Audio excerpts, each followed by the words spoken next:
What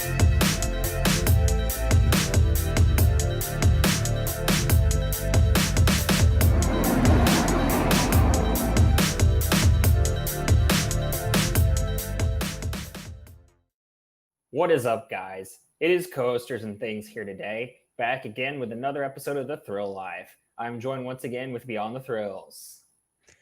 What's going on, everybody?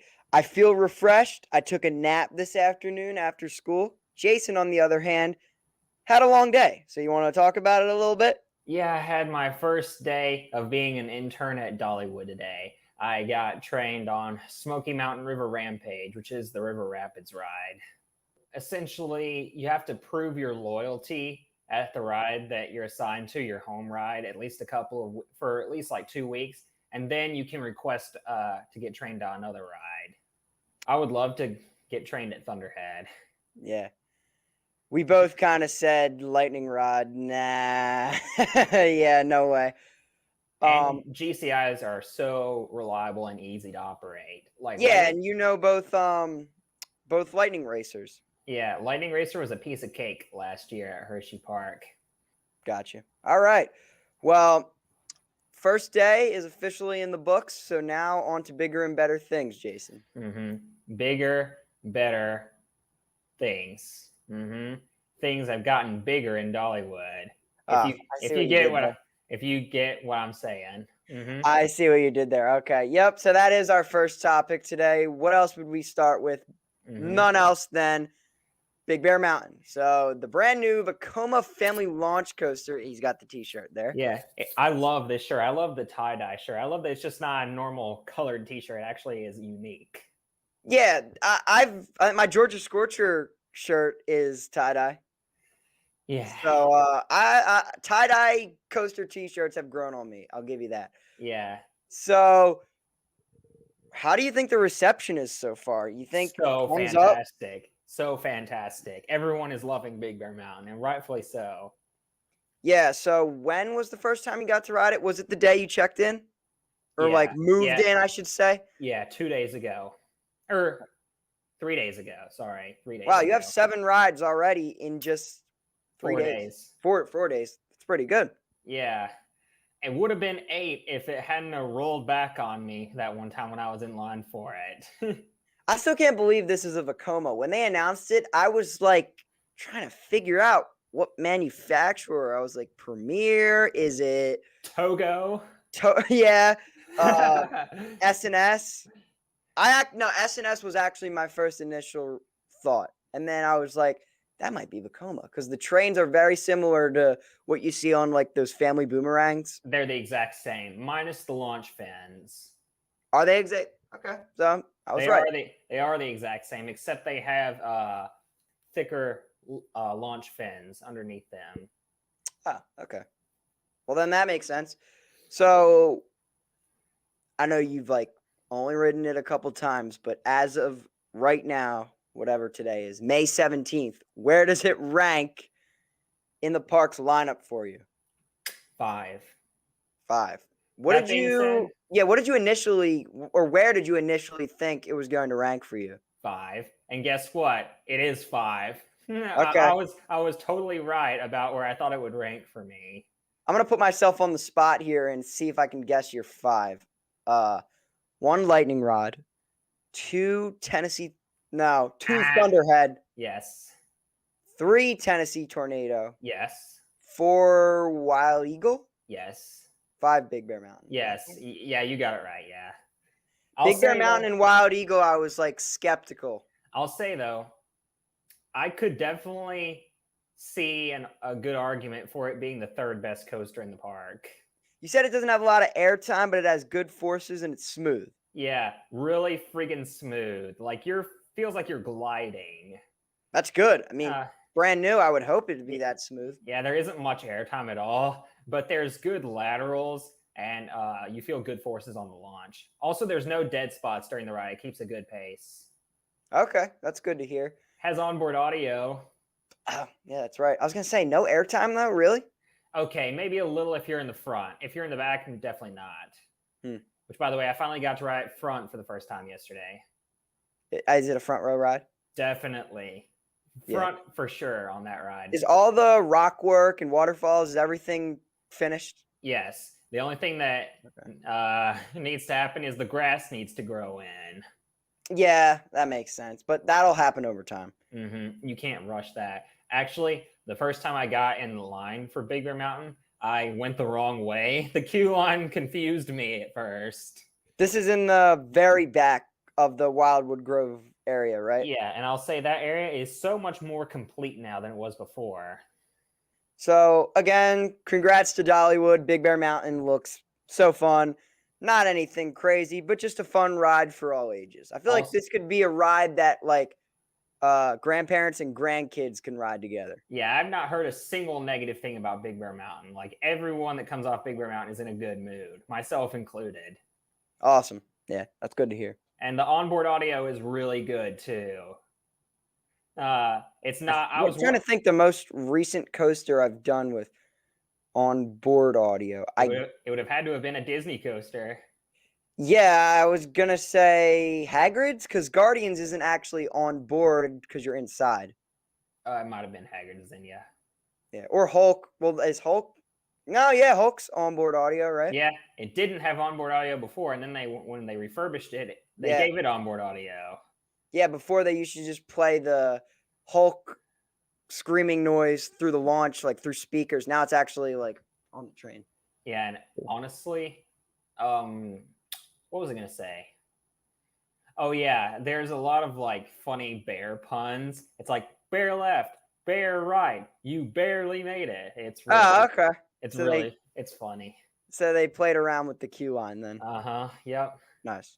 All right, cool. Glad you like it, man, because I know you're looking forward to this for a while. Yeah, it's one of my new favorite family coasters. Oh, I'm sure. It looks like a ton of fun. All right, next up here.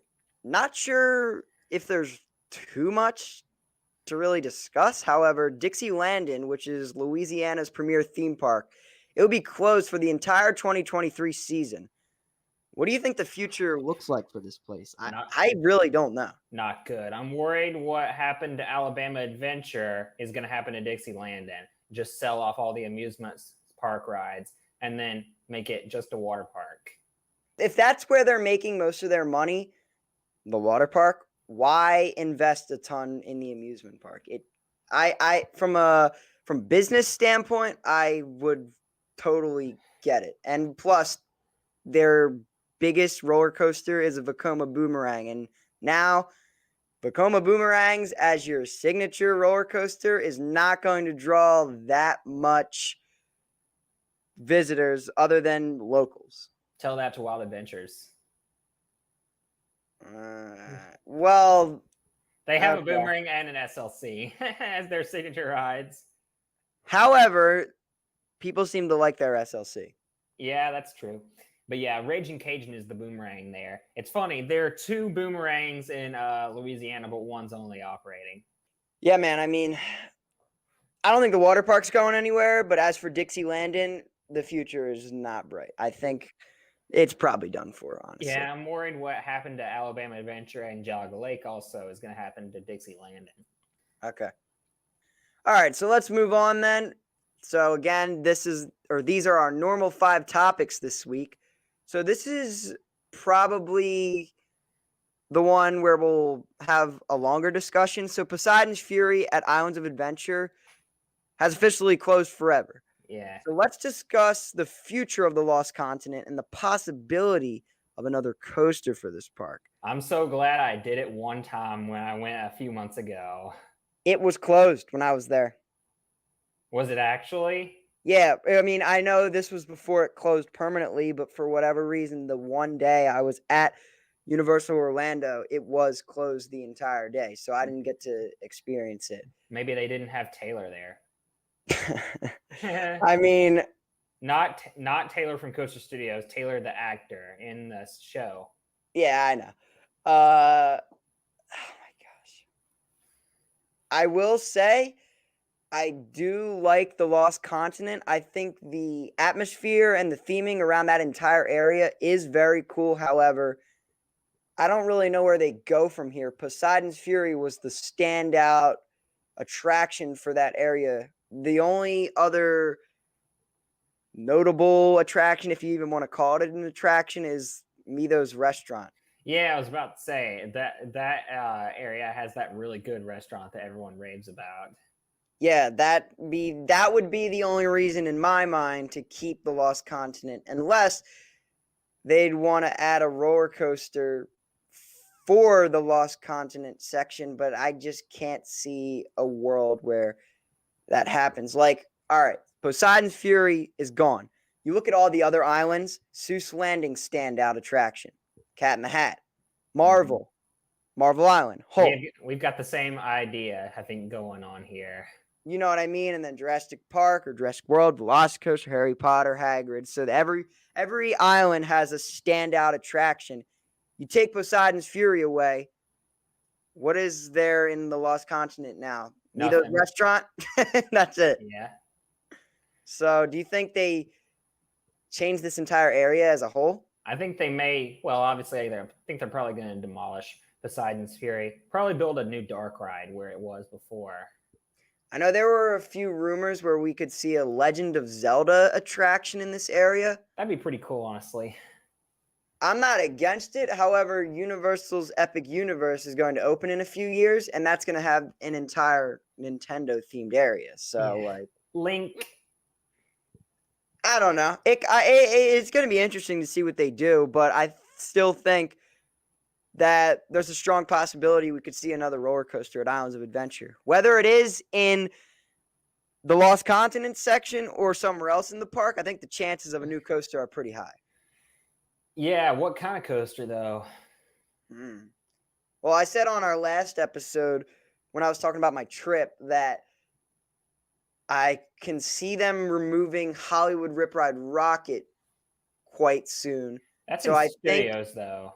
Yeah, but see, that's what I'm getting at. I think studios will get a new coaster before Islands of Adventure does. I'm talking like next season or the season after. Did you see Minion Land, by the way? No, I did not. Yeah, they posted it about an hour ago from when we're recording now. Or maybe I just saw it an hour ago. Yeah, they may have posted it this afternoon. I was asleep. But it'll be called Illumination Avenue, and it'll have a Sing. You ever see the movie Sing? Or do you kind of know what it is? It's the same animation as Despicable Me. They'll have a meet and greet. They'll have a meet and greet with all those characters, and then Minions Cafe. And the menu actually looks kind of fun. It's not anything crazy. It's just like they all have kind of like a Minion twist on them. Yeah. So Universal has got a lot going on, man. So it'll be I think Poseidon's Fury, Lost Continent, this is all kind of like overshadowed by Epic Universe right now, as it should be. So it could be a couple years before we see anything added to that section. Yeah. But yeah, I don't know. I really don't know. I really don't know. Yeah, what I think for a roller coaster that could go there, I'd love to see a wooden coaster. No, I'm just kidding. Realistically, probably a family coaster. Either that or an indoor coaster. Do you think they try to compete with Disney and add something like Guardians? I don't know.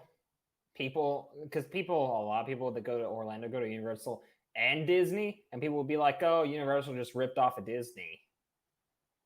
Yeah, and every coaster at Universal right now is unique and different to anything at Disney. Yeah. True. Yeah, true. I guess Revenge of the Mummy is kind of similar to Rock and Roller Coaster because they're both launched indoor coasters. Except Mummy doesn't go upside down, so. And Mummy is way better. Well, yeah, but in our opinion. But I don't know, man. Like Intamin maybe? Because they've worked with Intamin recently. Heck yeah. I think that's a safe bet, without a doubt. A straddle coaster? Or is that too similar to Hagrid's, you think? Yeah, too similar to Hagrid's. Would it be another launch coaster? I wouldn't be opposed to that. I would not be against it. I'm pro launch coaster for sure. for parks like that. Like Space Mountain feels weird that it doesn't launch. Think about this for a second. Universal and Disney, they get such high crowds, they have to have fast throughputs. They have to be launch coasters. Yeah. A traditional chain lift coaster would take too long. The future for Universal Orlando is so bright. It But is. again, I think everything that has to do with the Lost Continent is going to be pushed off to the side because of Epic Universe. And I also feel that studios now is going to be more of their priority because they just put so much money into Islands of Adventure these last few years. Yeah, the future of Universal looks insane. I mean, we already knew that. Those parks are fabulous. Yeah, absolutely. Still would like to experience Volcano Bay one of these times I'm down there. Oh, for sure. Looks like the best water park in America. It's got to be up there, yeah. I'd probably say either that or Schlitterbahn and New Braunfels. Okay, I don't know much about that one, but I hear good things. So now we're going to talk about Pipeline the Surf Coaster. We're going to keep it Orlando based. Pass holder previews are underway. Just how cool does this new model from B&M look? I think it looks sick. It looks neat. It's a neat concept, and apparently, like, everyone likes it. I haven't heard like any negative reviews on it, even with it being a stand-up coaster. Yeah, the airtime looks weird though. Yeah, from the off-ride POVs, you get airtime. Yes, airtime on a stand-up coaster. Who'd have known? Like legit airtime now. We're not talking like on Green Lantern when you go off the mid course and you pop out of your seat a little. We're talking legit airtime. Yeah, although I saw an Instagram post that somebody showed me yesterday. Someone just had their feet way up in the air, like parallel to the train over an It's airtime wild. hill. Yeah, it's wild. It looks short, but it looks to pack a punch. I still feel like it looks like a good ride. I don't know where it would rank for me at SeaWorld. I feel like this is going to be one of those rides that it's going to come down to, because SeaWorld Orlando has such a variety now of different rides. Yeah, a lot of them are B&Ms, but yeah. Yeah, but they all do something different. Like, it's not like they have an invert and a flying coaster. They have a hyper, then a flying coaster, then a floorless, then a premier. What would you even want to call icebreaker? Premier multi-launch. Okay, we can call it that. And then now you have this surf coaster model. I think for me, the surf coaster would probably rank number 2 or number 3. Nah, I'd probably say it's on the lower end. I'd say. Really, I probably wouldn't put it any I higher. think it looks fun. I probably wouldn't put it any higher than 4 in the park for me. I mean, Mako is the one that stands alone, I feel like, for most people. Mako's still king of SeaWorld Orlando. But after Mako and I guess Manta, I feel like it's kind of up in the air. Because for me right now, not including Pipeline, it goes Mako, Manta, Icebreaker, Kraken, Journey to Atlantis. What's it called? Super Grover's Boxcar Derby. Yeah. Yeah. I just think that the surf coaster is one of those rides where everyone's going to have a different opinion on it. Florida has so many different B&M models. They have a hyper, they have a floorless coaster, they have a flying coaster, they now have a stand-up coaster, they have 2 sit-down coasters, they have a dive coaster, they have an invert. Yeah, it is wild. Would you argue that Florida is the coaster capital, like the best state for roller coasters now? Between Florida, well, there's a few that stand out to me. Between Florida and Pennsylvania and California, between those people three. do not give Pennsylvania its credit. They're like, well, it's a lot of old school wooden coasters. Yes, it is, but that's not a bad thing. In my opinion, the states that stand out for roller coasters, to me, are Florida, Pennsylvania, California, Ohio, Texas, and Virginia. Yeah, I'd agree with that. Not New Jersey. Well, yeah, if you count boardwalk parks. It still doesn't come close to these other states, though. Yeah, I'd say the ones I just listed a minute ago, I'd say those are probably the standout states for roller coasters. Yeah, I mean, maybe I'd throw Delaware in there as well, but You're an idiot. uh, I mean, Florida is just stacked, dude, and the surf coaster just added even more. I want to ride it. I think it looks cool. Hmm. I It's one of those new coasters this year that would be at the top of my list if I had a choice to go out and like I already got Air Force One now, so that's out of the way. Didn't get Tron, so you can scratch that. If I were to pick the next new for 2023 coaster to go ride, I think Pipeline would probably be my choice. In the U.S. anyway. If we're talking outside of the U.S., it's our next topic. So you want to just go right into that? Yeah, let's do Okay. it. Batman Gotham City Escape is now open at Parque Warner Madrid. And yes, if I had a choice, this would be the one coaster that I would absolutely pick to go ride this year. Wow. Does it look to be on the same level as Velocicoaster and Pantheon or even better? Almost, but not quite. I do think of all these new Intamin multi-launch coasters, Tutatis looks like it could be the best one. Yeah, yeah, I'd probably agree with you. It looks like the Pantheon of Europe, whereas Gotham City Escape looks like the Velocicoaster of Europe. Here's my thing. Not saying Velocicoaster doesn't have a good layout. It definitely does. Its layout But is brilliant. it's really good. However, I do think Pantheon's layout is better. But I would still probably give the upper hand to Velocicoaster because of everything else around it. And Pantheon is basically just thrown into a field of grass. Yeah. Batman Gotham City Escape, though, dude. I've seen, again, nothing but positive reviews. We kind of have a recurring theme going here where all these new rides that have opened this year, they're all getting very positive feedback. Yeah. Looks like, well, obviously it's the best coaster at Parque Warner Madrid. Because before their roller coaster collection was okay, if I'm completely honest. They didn't have a standout coaster before. Now they do, though. This is 100% their standout attraction. Is it the best coaster in Spain? Up for debate. Depends how much you love Shambhala at Portaventura. Yeah, that'd be a close one for sure. But I'd probably go to Tatis, Velocicoaster, this Pantheon. Maverick over all of them, though, right? Oh yeah. No. All right, so we're gonna wrap it up then. Those were our normal 5 topics. We have a quick special segment today. Well, okay. I already know what my 3 answers are to this question. You may take a minute or so because for those of you that have been tuning into our podcast since the first episode, you know that Jason never has any clue what I'm about to ask him when it comes to the special segment. It's just random. They're all random. So Yeah. today, we're going to list off 3 independent parks we haven't visited but would like to in the future. See, this is hard for me because I've visited a lot of independent parks. You have. You can go ahead. I need to think about this for a minute.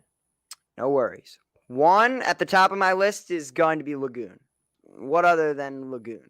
Yeah. Lagoon is there really much else to say outside of Cannibal? I've made it very clear on this podcast that Cannibal is one of my bucket list roller coasters, if not my number 1 bucket list coaster. I think it looks fantastic. They also have Wicked and Primordial opening this year, and Colossus the Fire Dragon, which is an old school Schwarzkopf looper as well. Yeah, I was gonna say Lagoon is my number 1 as well. Okay, kind of basically just what I had to say.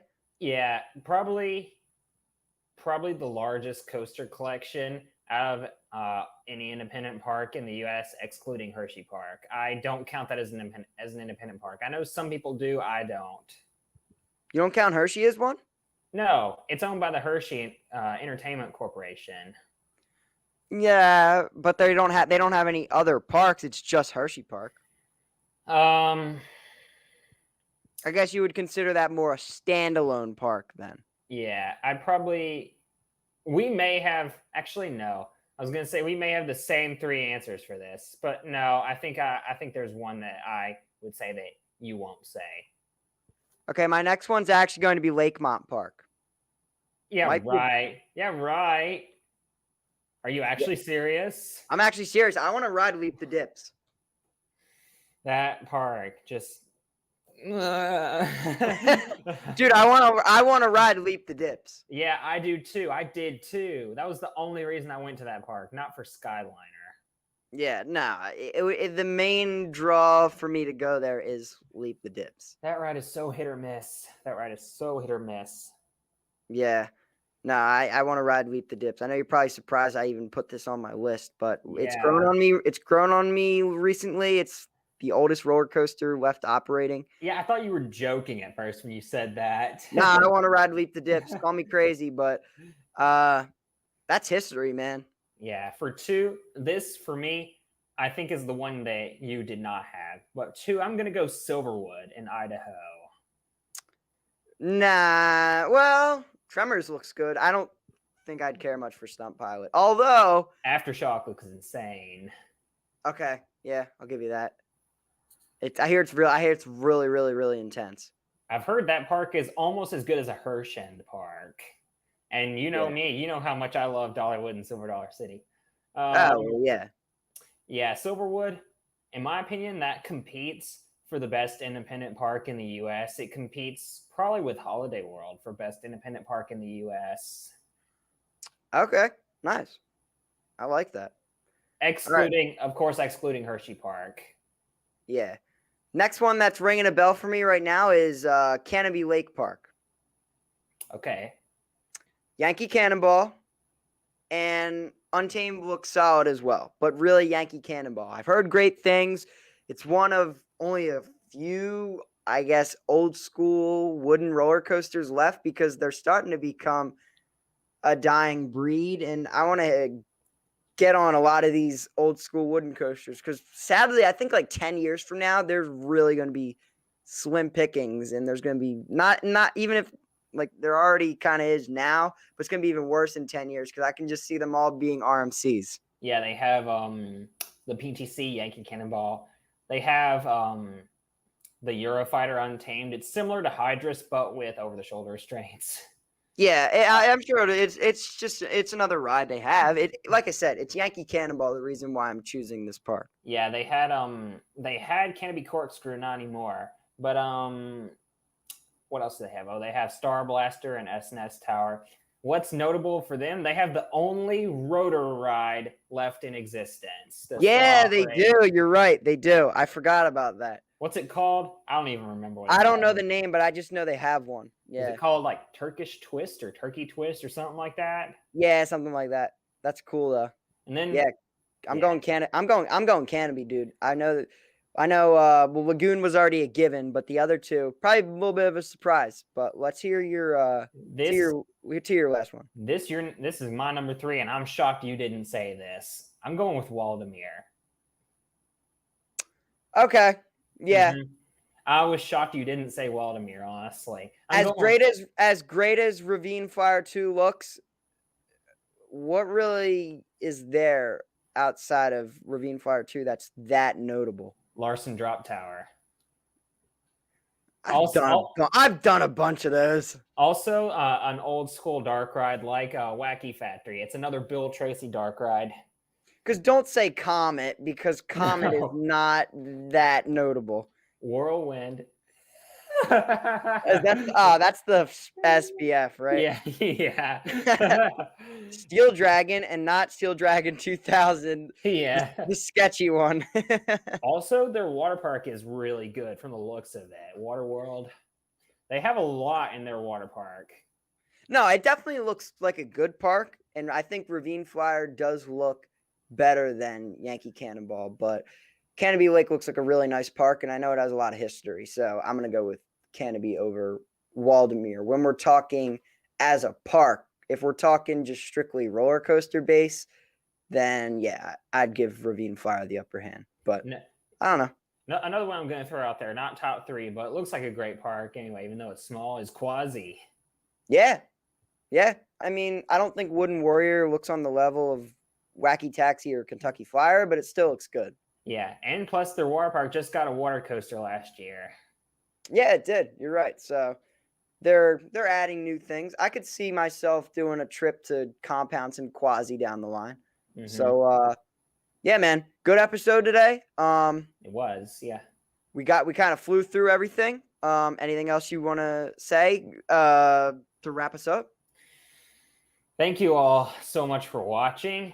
Please like, comment, and subscribe. And this is Coasters and Things, and Beyond the Thrills, signing out. see you guys.